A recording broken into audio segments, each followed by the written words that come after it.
Hi there, friends. Before we dive in, we want to let you know something important. While this podcast does feature a marriage and family therapist, we are not your therapist. This is a space for informational and educational purposes only. We're here to have a deep conversation over coffee. If you find yourself feeling stuck or overwhelmed, we encourage you to reach out to a trusted therapist, counselor, coach in your area who can give you personalized support you deserve. Because let's be real, life is way too hard to go at it alone, and your emotions are way too valuable to ignore. Okay, now that we've gotten that out of the way, let's get to the good stuff. There's a chance that today's podcast will be a mini coaching session from Echo and Phyllis to me because I have made a lot of progress on my parenting journey, and there are things that have come more naturally. My kids are just expanding in areas that never thought possible, and truly all comes down to them being able to process and regulate their emotions. But we also are still very much navigating society's expectations and our own of wanting our kids to respect us and not talk back to us and not have these huge explosion moments that they're having. And it has been a point of friction within my own body and also with Wes and I here recently. And so I would just love to hear from Echo, who is one of our lead certified coaches and mom of 6 and has studied so much of the trauma-informed space of how trauma is stored in our bodies. So I can make sure I'm avoiding it as much as I can with my children. And so let's dive in.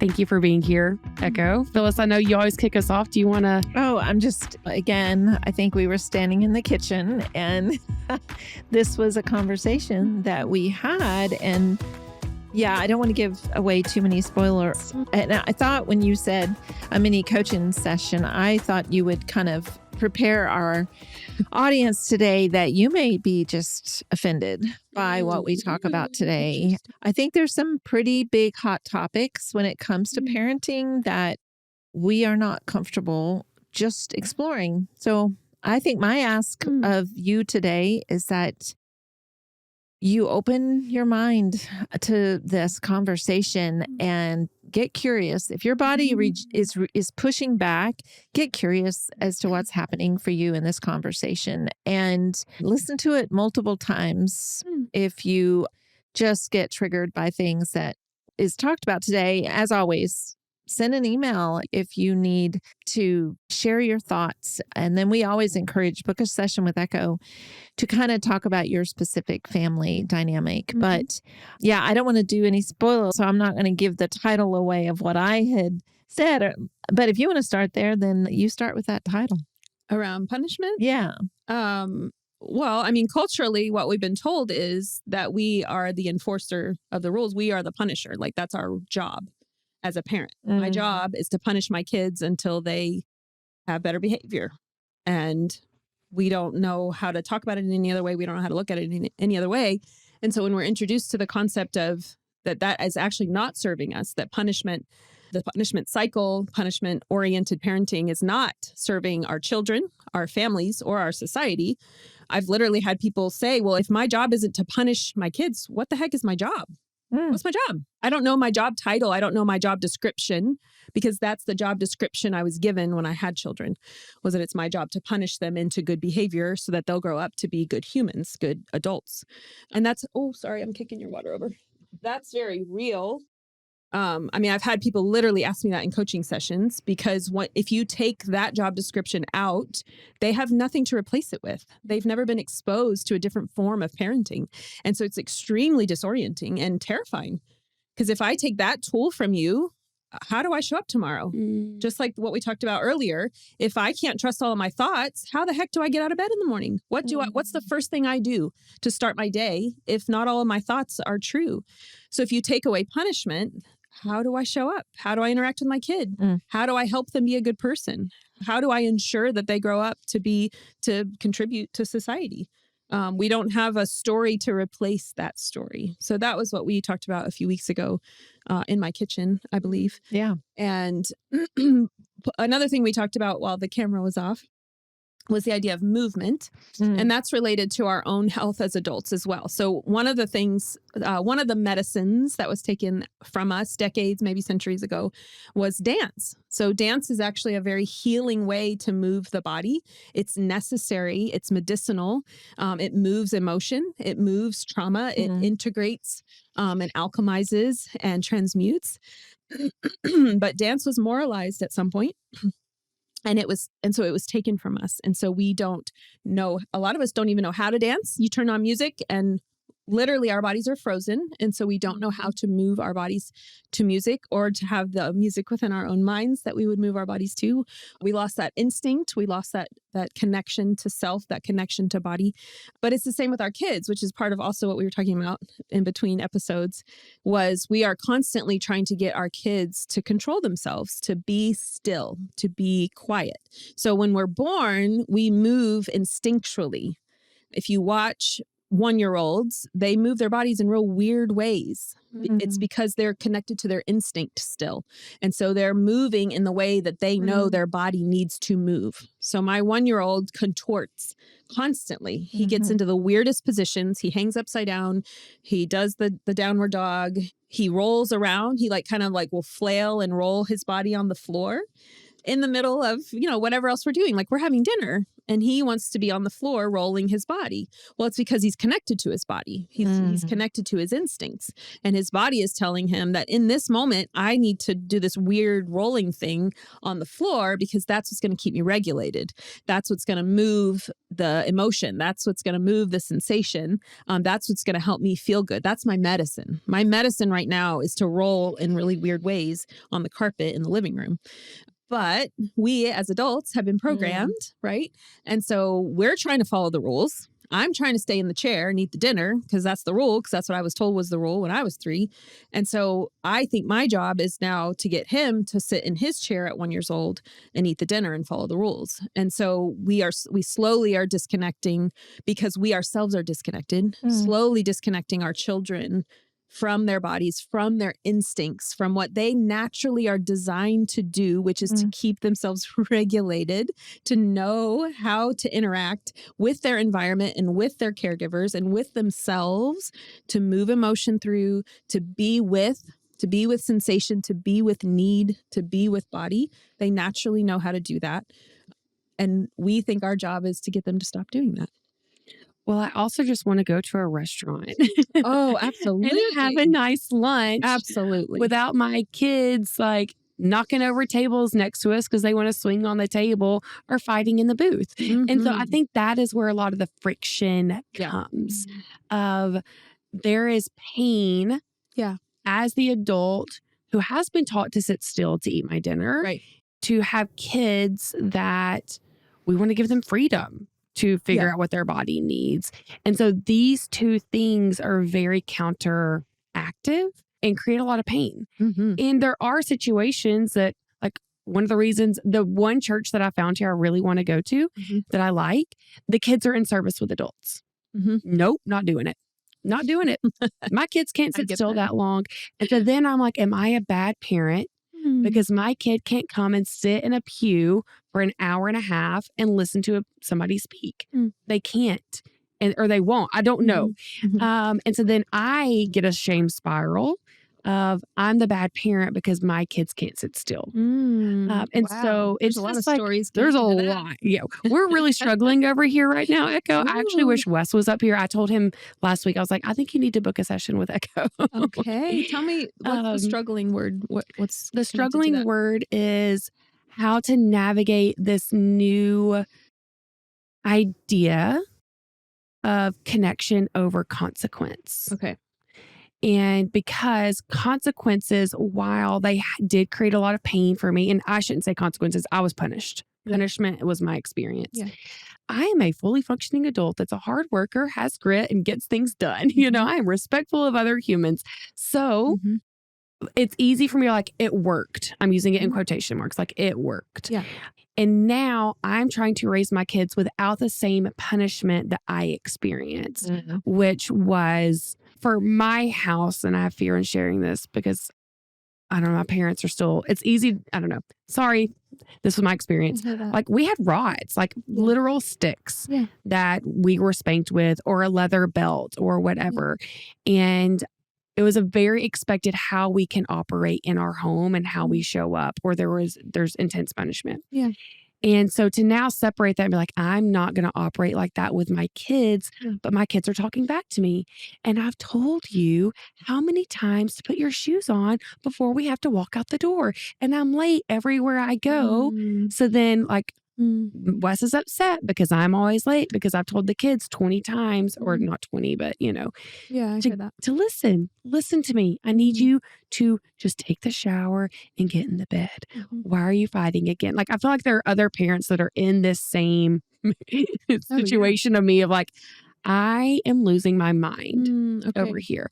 Now, what is beautiful that I have experienced is I have kids that we took them to ice cream one day last week. Got there, they wanted the big sundae. We're not doing the big sundae right now. This is just a little treat, a little happy. Nope, they want the big sundae. So they're upset about it. They are letting us know and everyone around us know how upset they are about it. We stayed calm. We oohed them. We kept our cool. We leave. They didn't get their big sundae they wanted. And then later on, they're like, I feel so much shame for how I talked to y'all. I feel so much guilt for that moment earlier. And so I have a lot of gratitude that my kids come back to me. We repair really, really well in this house. That's incredible. Really well in this house. But there's a lot of pain to get to that moment. How do I reduce my pain? Is this possible to reduce my pain without just like beating my kids into submission? Because that's not what I want. And I tried it early on, and truthfully, it didn't work for me. Wow. Yeah, I had the kid that I did. I spanked early on before I had these tools. I mean, he would have just let me spank him to the ends of the earth. And nothing would have changed for him. And so how do I do this? Yeah. So what I hear you asking is, if I take away that tool, what tool do I replace it with? Yes. Okay. Yes. Because that feels like the only tool that I have that I'm exposed to. Yeah. Okay. So there's so many layers. There's lots to this because it's a paradigm shift. It's a relationship shift. There's like an order to it. So I'll just kind of dive in with all the things that are coming to my mind. Part of it would be my own story. Rewind 8 years when I started writing the book, when my life completely transformed because of co-writing the book, went from punishment-based parenting to connection-based parenting when I began writing the book, because my whole life changed. My whole perspective changed. Everything changed at that time. And so it was a little bit of it's been an evolution, absolutely. But we're 8 years in. So we have a 20-year-old, our oldest is 20, my youngest is 1, and then 4 kids in between. So lots of different ages that we've gotten to now experience using these new tools. And in the beginning, it felt like a leap of faith, kind of like we talked about with the other episode. When you break from tradition, it's terrifying. It is a leap of faith. So to give yourself some credit and to just process that fear. I am terrified that I'm going to raise a child who cannot function or who fill in the blank, who is violent, who can't keep a job. Like we have the worst case scenarios in our minds, right? Yeah.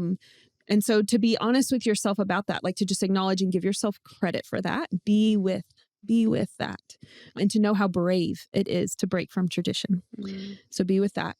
But what I would now say 8 years later is we're thriving. Our children are thriving.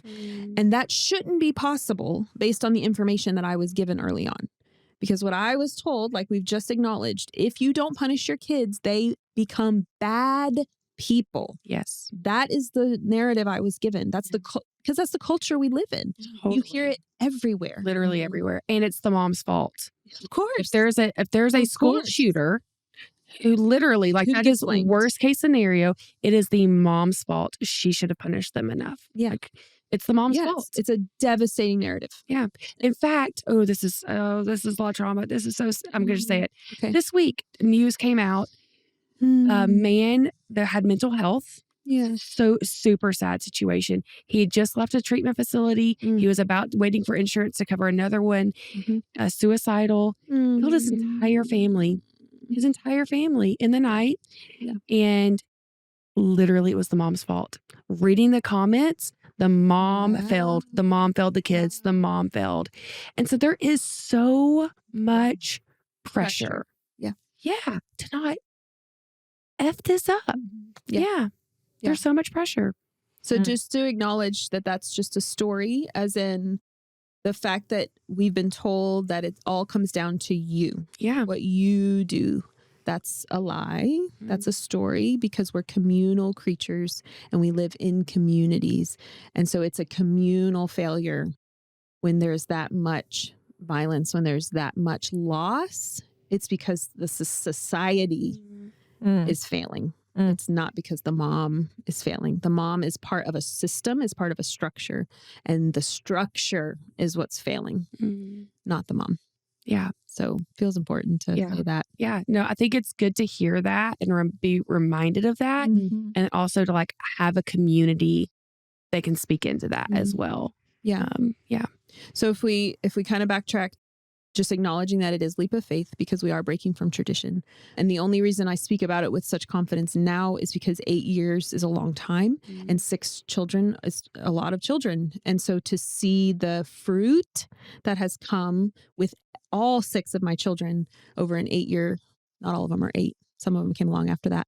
But to see how they're doing and to see how we're able to interact and to see how they're able to show up in their lives and in their communities and to see them thrive. What felt like a leap of faith before now feels like it has evidence. It has experience. It has research to back it up. That wasn't true 8 years ago, but it is true today.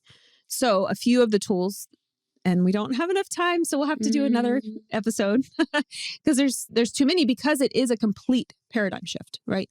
But one of them being, so we'll just go back to what you said about, well, I want to go to a restaurant and I want to enjoy my meal, right?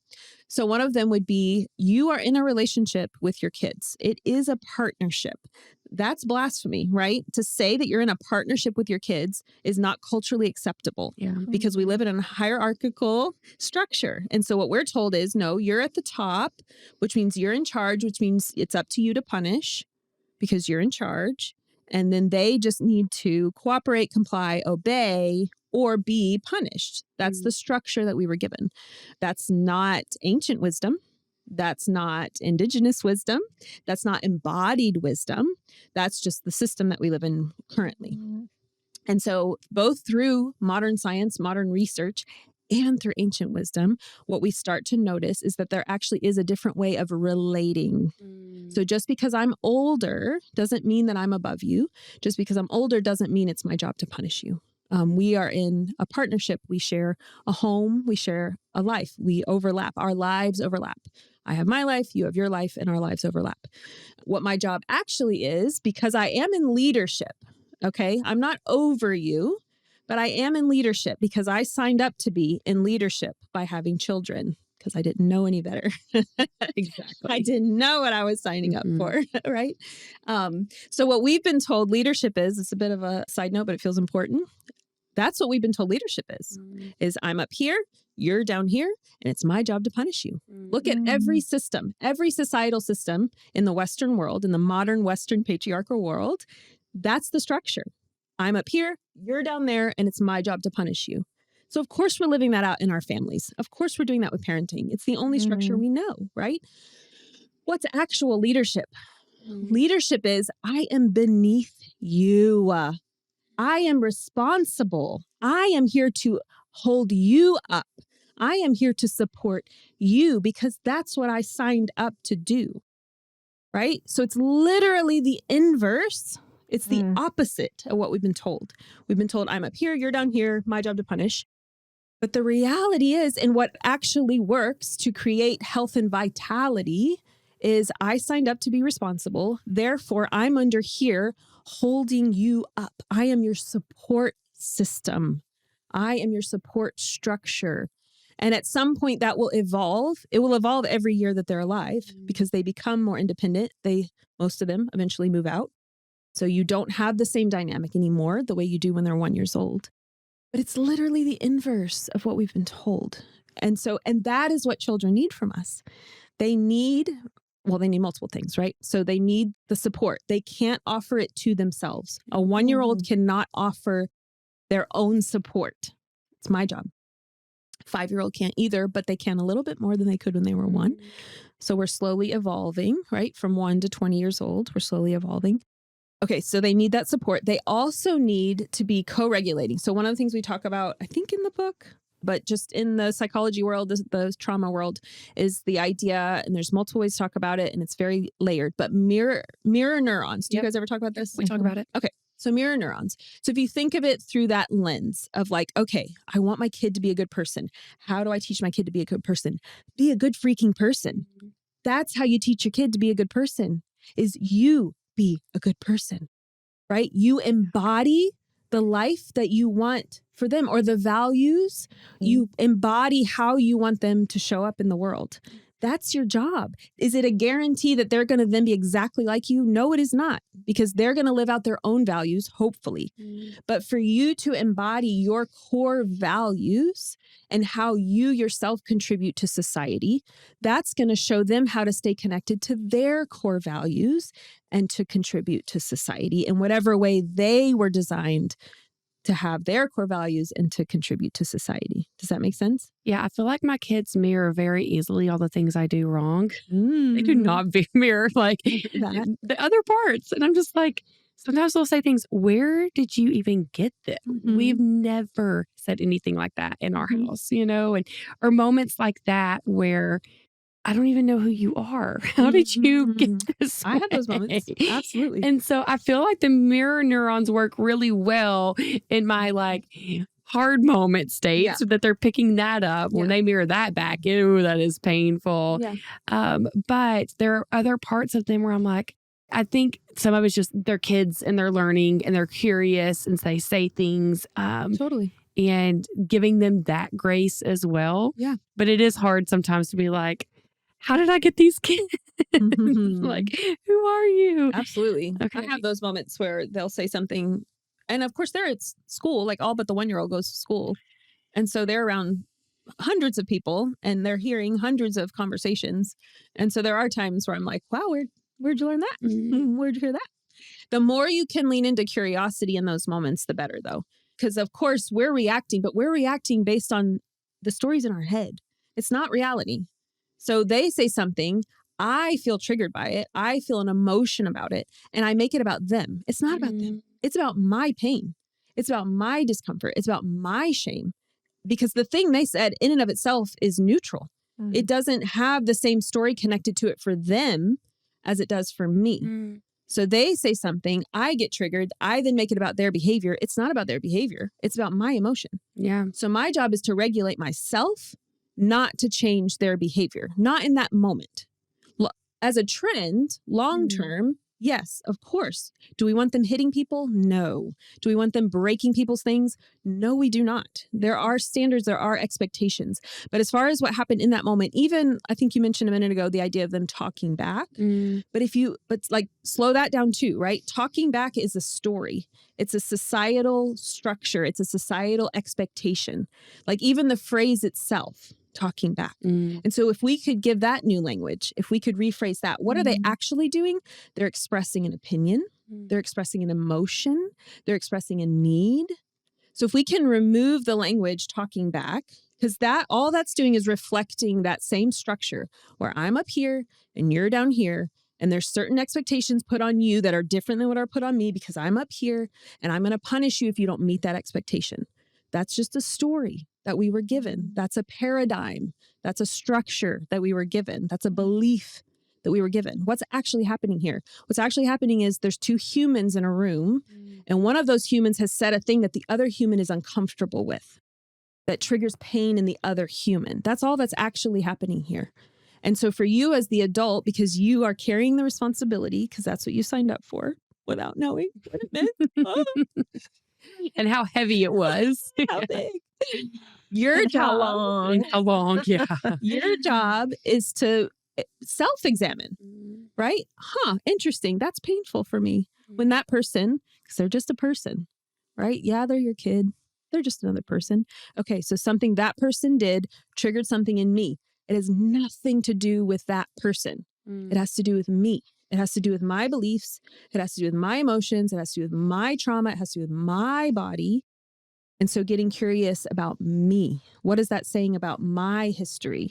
What is that saying about my childhood? What's happening for me? Because the fact is, if they said that to somebody else, that person wouldn't care or even notice. That's just true. And so we know it's not about them. We know it's about what's happening for you. So same with the idea, like rewind back to the restaurant. Of course you want to be able to go out to eat and have a peaceful, positive, joyful meal because you're a human. Like, of course. You want that joy experience. And so they are an obstacle to that joy experience in the moment. But again, is that about them or is that about you? It's about you.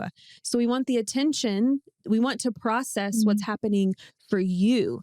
How do we process that emotion, process that trauma, meet that need? That's what's actually happening here.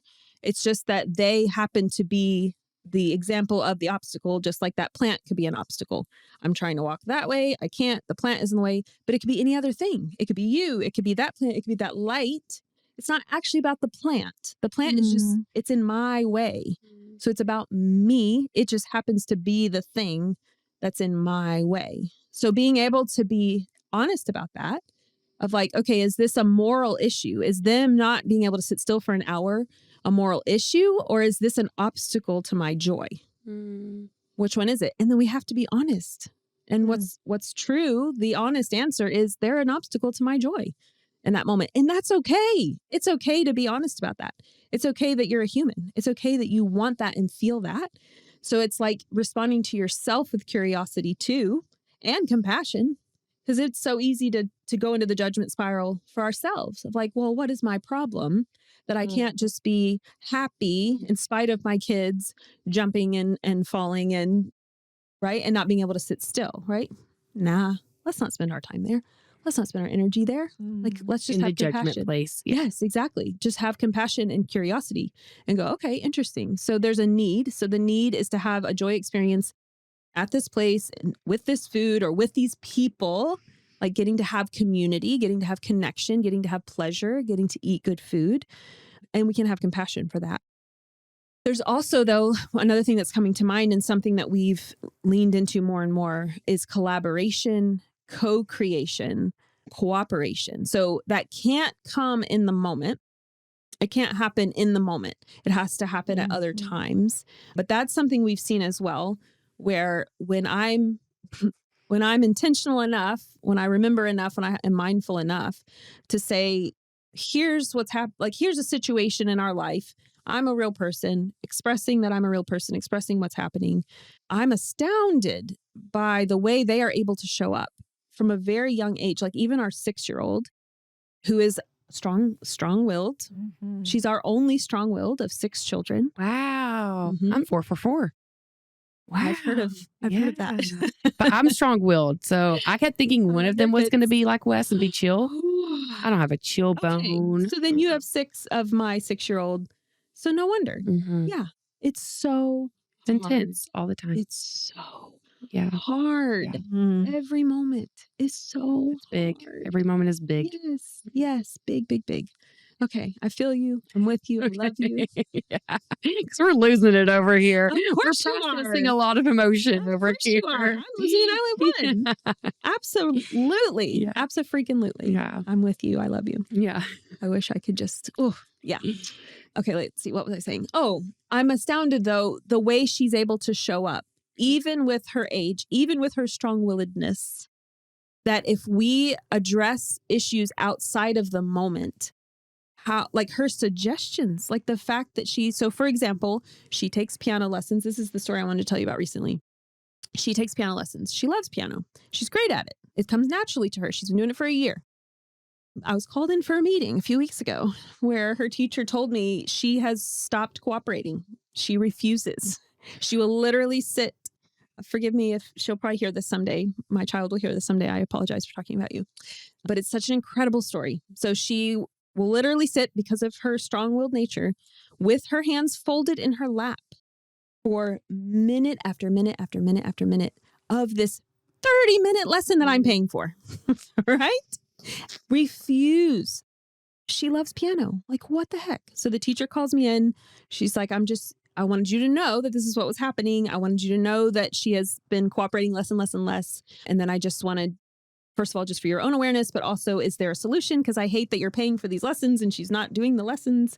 But also, is there something going on at home? Like, is she going through a different, like more stress or a different type of stress? Like maybe we need to figure that out so we can support her if there's something happening. Okay, so I have this meeting. So then I talk to her. We're laying in bed. So it's separate and apart from the lesson itself, right? Mm-hmm. So we're not trying to force her to play during the lesson when everything is escalated and she is refusing, resisting. Mm-hmm. So it's a separate time. So we're in bed. We've read our books. We've sung our songs. We're talking about our day. And I bring up that she has, and just start with curiosity, asking her what's happening, right? So back and forth, lots of details. But ultimately, what she ends up expressing is that her 17-year-old brother, who is a brilliant piano player, he had gotten his own piano for Christmas. And so he stopped playing in the living room. He was always playing piano in his room. And so he had stopped playing piano with her. And so two of the things she expressed were, number one, sadness that she wasn't getting that support from him anymore. Wow. Just out of circumstance. It wasn't anybody's bad heart. It wasn't anybody's fault, really. It was just circumstance. So she wasn't getting his support throughout the week that was then supporting her lesson. He's the only one of us who can show up for her in that way. And then she suggested, she was like, maybe if he would help me again, it would help me with my lesson. Wow. Right. So she's expressing emotion and then making suggestions for how she could show up. What she needs. Yes. And so she had, I think, a month left of lessons. And the teacher emailed me like the next day of like, she's a different child. Wow. I don't know what you did or what happened, but she's a different child. So awesome. Right. So that idea, and there's a million examples of that, but it would have been so easy. And culturally, I would have punished her. Right. Because she was disobeying the teacher and therefore disrespecting the teacher by disobeying the teacher. She was wasting my money. Right. She was huge trigger. Yeah. She was not doing the thing that she was supposed to be doing. And so culturally, I would have given her a consequence. I would have punished her for her actions, her behavior, her mistake. Instead, because of the last 8 years and because of the tools we've learned, we talked and I got curious and I let her have agency to say, okay, like, come on, dude, this is your life. Like, you're the one who loves piano. You're the one who wants to play piano. Like, what's happening here? I don't really care. It's your life. You're the one. So tell me about your life. And how can I not punish you, but support you? How can I support you so that you can show up for your own damn life? It's not my life. It's your life. How do I, as your parent, because it's my responsibility, support you so you can show up for your life? And at 6 freaking years old, she knew what she needed at 6 years old. So we can do that all the time with a million different things. So back to the restaurant, right? Okay, guys, here's the deal. Super painful. And is it going to be perfect every time? No, it is not. And is it going to be a magic trick every time? No, it is not. But as a trend, we want to change the trend. And the trend is, here's the situation. I really like that restaurant. I really want to go. I'd love to go with you guys because I love y'all. I like being together. I like when our family's together. I like getting to have joy experiences with you guys. Y'all running around the table is so painful for me that my nervous system can't handle it. So I can't do that anymore because I'm on a journey to honor my own body and to honor my own nervous system. So what I'm noticing is I don't have the capacity for that. So here's the options. We can go together and we can sit together for an hour, or we can just stop having this experience together. Like that's kind of where we're at right now. That may not be true next year. Next year, they're going to be different people than they are. And so are you. Y'all are all going to be different people next year than you are right now. But to just be honest and to have that conversation and to say, my need and my capacity are this. And I would love to have this experience with you guys, but that may not be an option. And the ball's in your court.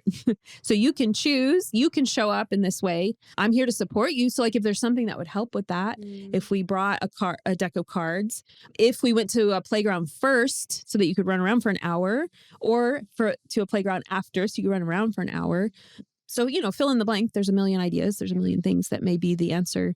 But to get curious about that. And so to shift your mindset from there's an expectation, and if they don't meet the expectation, they are moralized and they are punished, to instead be honest about your own desires, your own needs, your own capacity, and then say, actually, this isn't about them at all.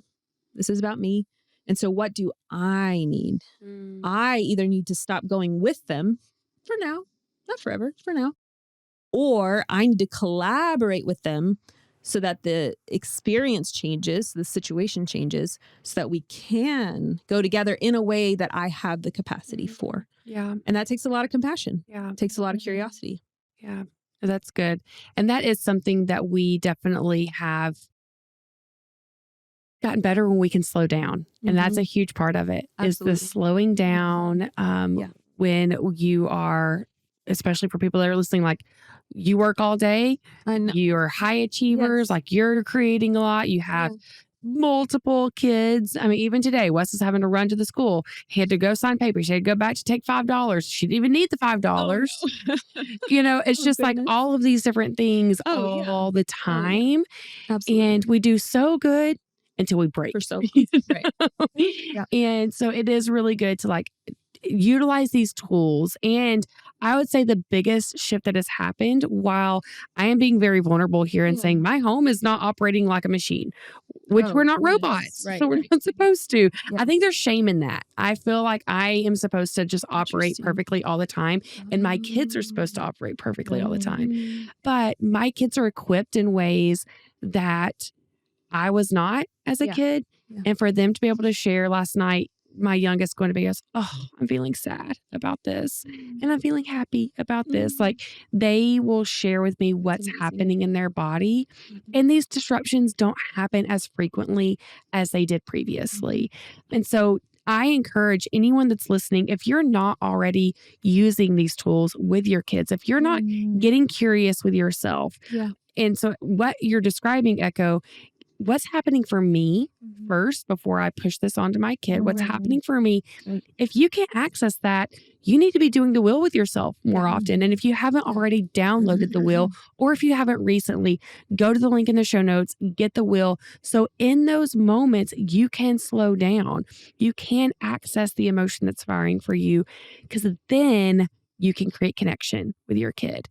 And then also do it with them so they know how to connect with you. That situation we had last week after the ice cream shop, that kid coming back and processing their shame and guilt. So amazing. Oh my gosh. It made the whole experience work. It's life-changing. And for Wes and I to stay slow in those moments, even when they were super dysregulated, life-changing. And so I highly, highly encourage you to do this with yourself, with your kids. And there's a link in the show notes. So one of us is going to do it really quickly. Oh, me today. Okay, I'll go quick. I know we are out of time. I'll start sad. I just found out one of my kids tried out for the school speech for the end of the year graduation. They made top 3, but they didn't actually get the final speech. And so I feel sad for them about that.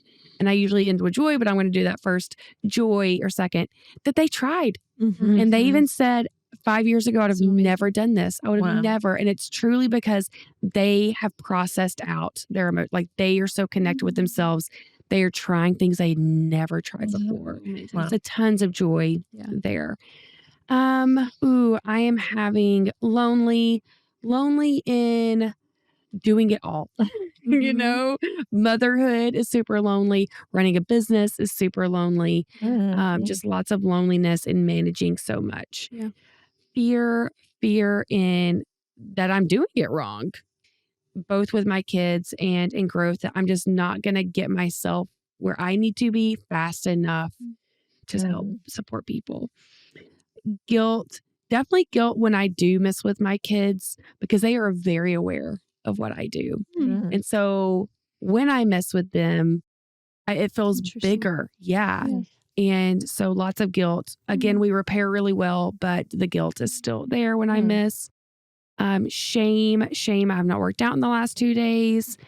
Anger at seeing so much blame pushed on the mom. I just read about that article yesterday of what happened in Nebraska, that family, and just so much towards the mom. Lots and lots of anger at that. Oh, and from other women, so much anger about that. And my last one is hurt. I feel hurt in that as well. Just the society standards that we have created that doesn't give kids the freedom to show up in their bodies the way they need to, and that we all abided by those standards. And so now we have so much friction between us and the next generation. So thank you. Thank you, Echo, for being here. Thank you for giving me this coaching session, just like helping me come back to myself. And it is like so many of us know these things, but to just rehear it, to hear someone else in the trenches with you that's actually living it out day to day, it's like, okay, yes, I'm doing better than I think I am. I just need to keep going and keep showing up. And so thank you for being that voice for not just me, but for our listeners as well.